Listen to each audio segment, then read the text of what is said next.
iezana zany zay hoe manao zavatra ohatrany hoe tsy mena ampahany avy any ivelany ahafahany orinasa tonga malalaka sy matoky amin'ilay hoe rehefa tongato izy dia mahita fitaovana ilainy ahafahany manao mampivoaka ny orinasa. Izay no tena tanjony. Anaty serasera tanteraka ny ministra ny varotra sy ny indostria sy ireo sehatra tsy miankina, hoy ny ministra Herzo Ralamfiringa raha ny mahakasika ny aba-vavao napetraky ny Amerikanina momba ireo entana ondrana makany an-toerana. Amin'ireo tokony fantatry ny andanitsy ny kilana koa amin'ny tena zava-dehibe loatra ny tokony ahitana vahaolana maharitra ho tombotsoan'ny raisiny firenena anankiroa. Ka ataoko fa mbola tsy tapitra kory ny resaka ao anatin'ny fotoana tena dindinika tanteraka mihitsy sika ny ankehitriny ary mandroso tsara. Izay angamba ny azoko ambarantsika rehetrarehetra mandroso tsara ny négociation rehetrarehetra. Mbola amin'ny fahavalon'ny volana Jolay moa, hoy izy no tapitra ilay fiantona 20 andro napetraka ity firenendehibe ity, ka inona fa ho hita eo ny fepetra azo raisina manoloana ny toetra rà.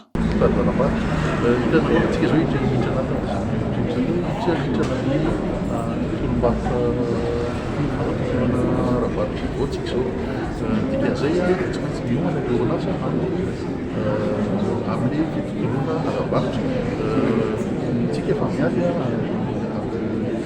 resaka boaty ankoatra ny aboaty misy misy toapatsika manondrana mankany indiana io zavatra izay rehetrarehetra taky fahavonona ny orinasa izay mihitsy tianay anisan'ny. Tonga nanotrona ireo fisokafan'ny foto-drafitrasa vaovao eo anivon'ny CCIA na tranobe ny varotra sy indostria Antananarivo etsy Antaninarenina ny tena n'io maraina io. Ao anatin'ilay masivana dia voalohany mazava tsy maintsy hoe mamokatra ilay commune fa ny tena nijerenay koa zany dia hoe manana fahavitrina koa ny mponina handray anjara amin'ny fanaovana an'ilay kojakojana ny lalana. Ary ny fahatefarany dia ny fahaizany mitantana ataon'ny mpitondra. Tsy manamboatra lalana zahay fa manentana sy manome tantsoka raha teknika sy ny fitaovana madinika mba hahafahantra ireo mikojakoja lalana. Kaominina miisa 7 amin'ny distrikany Antsirabe 2 Ambalavao ary Vohibato ao amin'ny faritra Vakinakaratra sy Matsiatra Ambony no isitraka tohana raha teknika sy ara-pitaovana avy amin'ny tetikasa lalanay iarahana amin'ny ONG lalana sy ny Fananga Plus. Nosafidiana ireo komina ireo noho ny fahasahiranana sy ny tsify sy ny famatsim-bola hoentina mikojakoja ireo lalana ao an-toerana, toerana izay isan'ny mamokatra.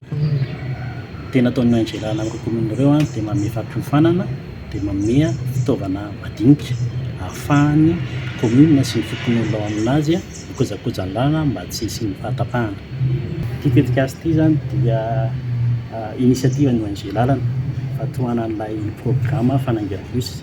Ny Fananga Plus misy maromaro ny mpamatsy ao anatiny, misy ny européenne, ny AFD, misy ny monégasque, misy ny zareo allemande.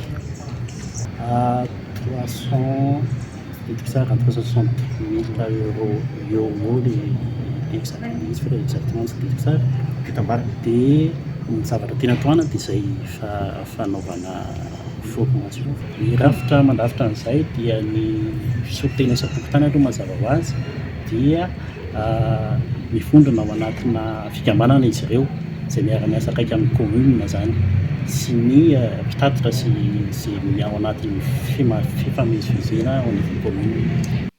Totosan'io tetsy amin'ny Motel Lanosy ny fanokafana tamin'ny fomba ofisialy ity tetikasa lalana ity izay aharitra herintaona. Ankoatra ireo tohana roa dia isy ny fametrahana drafitra hitantana ny lalana kominaly amin'ny alalan'ny fifanankalozan-kevitra eny fotony, hoy Andriamatora Atsima Harinjato, filohan'ny ONG lalana. Miankina amin'ilay fiponiny ao an-toerana sy mpitondra aminazy no manapaka hoe ary no ataontsika fikojakojana na ary tsy afaka maharitra mihitsy zany tsika izao hoe fikojakojana 4 km no vitana 4 km fa miaritra faharesiny amin'ny mponina sy mpitondra ao aminy. Fa maninona ny commune anankifito satroka nanao commune mihoatra ny fito fa izay no takatry ny vola sy voafetra ny fotoana satria izay no nomen'ny mpamatsy vola ary fito ny nahafana ny safidy ireo fito ireo dia misy masitsivana mazava tsara. Fiaraha-miasa feno eo amin'ny mpitondran'ny commune sy ny rafitra najoro ary ny olom-pirenena rehetra mpahazo tombotsoa sy mpampiasa ny lalana kosa no iantohana ny fahombiazan'izany asa izany. Isy ny fiofanana sy fanentanana ary fampitaovana madinika omena azy ireo mba tsy hisiny ny vatapahana. Ny zavatra hita zany dia nomena tondrona ireo commune ireo zany tamin'ilay ordonnance 2009/2019/001 hoe zareo ny tompona andraikitra feno amin'ireo lalana misy ao aminazy. Nefa rehefa iarahantsika mahita fa sahirana ary atao hoe tsy misy mihitsy ary izany fikojakojana lalana izany anivon'ny commune, dia izay no tena antony lehibe fiakalananay zany ndao zareo ampiana mila tansoratra ara teknika indrindra.